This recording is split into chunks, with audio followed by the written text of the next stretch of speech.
كشف مصدر استخباراتي سري في المخابرات الروسية أن هذه المخابرات اخترقت الموساد الإسرائيلي،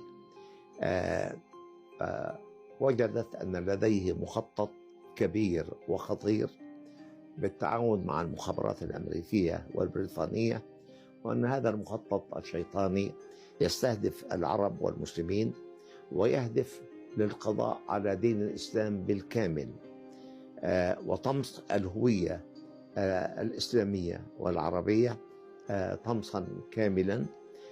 ويجري تنفيذ هذا المخطط حاليا في جميع الدول العربية والإسلامية بمعاونة المخابرات الأمريكية والأوروبية. وجاء في التقرير السري ما يلي: أولا، العمل بمساعدة عدد كبير من أهل السلطة على محاربة الإسلام الأصولي واستبداله بما أسموه بالإسلام العلماني، وذلك من خلال فرض الديانة الإبراهيمية والدعوة إلى وحدة الأديان والتعايش السلمي بين الأمم. ومن أجل تحقيق ذلك هناك مخطط للقيام بحرق كتب التراث الإسلامي واعتماد كتب جديدة وإعادة تفسير النصوص الإسلامية بما يتواكب مع العلمانية والديانة الإبراهيمية، وتأهيل دعاة علمانيين لهذه المهمة. وهناك مشروع كبير بدأ في تنفيذه فعلا، ولكن بخطوات متأنية وعلى حذر شديد.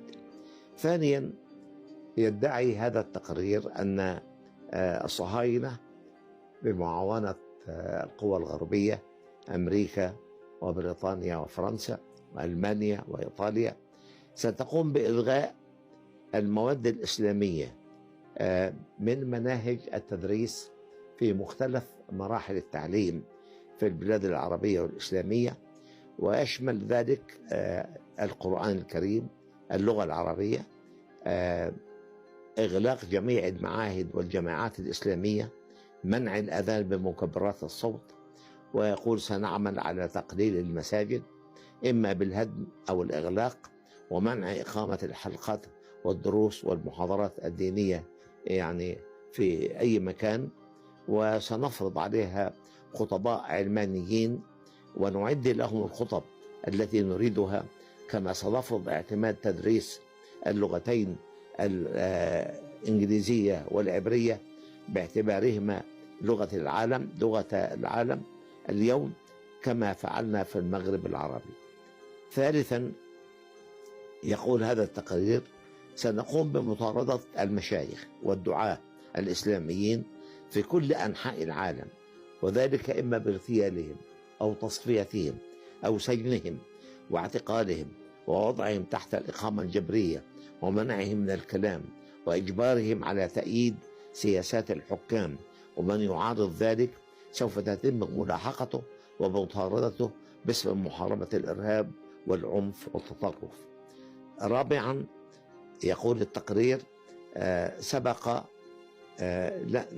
لنا العمل على إلغاء بعض المظاهر الإسلامية في الوطن العربي، بما في ذلك التقويم العربي والعطلات الرسمية والإجازات والأعياد، وطمس الهوية العربية الإسلامية طمسا كاملا، وفرض القوانين العلمانية المادية الصرفة، ومنع الحجاب، ونشر الإباحية والإلحاد، ودعم الشواذ، وتفكيك المجتمعات والأسر والقبائل العربية بقدر المستطاع.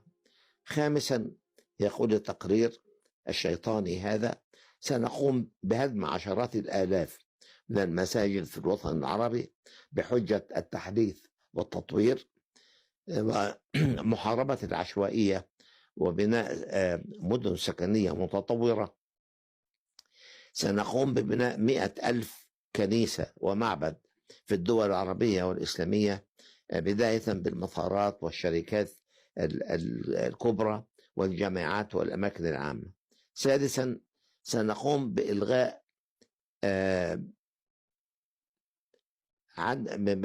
التعاون مع القيادات العربية في إقامة 20 مدينة سكنية حرة في مختلف الدول العربية، سنبني فيها المعابد والكنائس والبارات والمراقص والملاهي الليلية وشواطئ العراة. سوف يسكنها أكثر من 100 مليون من جنسيات وديانات مختلفة. قد نجحنا فعلا في كل من دبي وسيناء ونيوم في تحقيق شيء من ذلك. سابعا، نقوم حاليا بتغيير التركيبة السكانية في كل من الخليج العربي والجزيرة العربية. قد استطعنا الآن إدخال 15 مليون عامل من غير العرب والمسلمين، منهم 7 مليون في دولة الإمارات يشكلون نسبة 70% من إجمالي عدد السكان. وسنعمل خلال العقود القادمة على إدخال 100 مليون عامل إلى الجزيرة العربية من جنسيات وديانات مختلفة، منهم 50 مليون سيدخلون إلى السعودية. ثامنا، سنعمل على إدخال 5 مليون يهودي إلى الجزيرة العربية وتوطينهم فيها ومنحهم جنسيات أو إقامات دائمة وامتيازات خاصة، وسنبني لهم أحياء ومدن مجهزة بأحدث الخدمات الأمنية، وسنبني فيها المعابد والمدارس والجامعات، وسوف يتم توظيفهم في أعلى المناصب القيادية حتى نسيطر على المؤسسات العسكرية والمدنية ونستولي على الحكم. تاسعا، بعد 10 سنوات فقط سوف نقلب نظم الحكم في دول الخليج العربي بعدد من الانقلابات العسكرية أو المدنية، وذلك بعد أن نتمكن من تغيير التركيبة السكانية لغير العرب والمسلمين ونجعل نسبة العرب والمسلمين فيها أقلية. وبعد 20 عام سنسيطر على يعني غالبية الدول العربية والإسلامية. 10، سوف يتم إعلان دولة إسرائيل الكبرى من الخليج إلى المحيط خلال أقل من 30 سنة، وبالتحديد في سنة 2048 ميلادي، في الذكرى المئوية لتأسيس دولة إسرائيل. وبذلك يتم تحقيق حلم اليهود ونسيطر على العالم العربي ونتحكم بثرواته وجزره ومضايقه وممراته، ونبني فيها أكثر من 100 قاعدة عسكرية لنا. لابد لنا أن نستيقظ يعني إلى متى يظل العرب وظل المسؤولون يعني لاهين عن هذا الخطر، هذا السرطان الذي غرس في قلب العالمين العربي والإسلامي من أجل تدميره.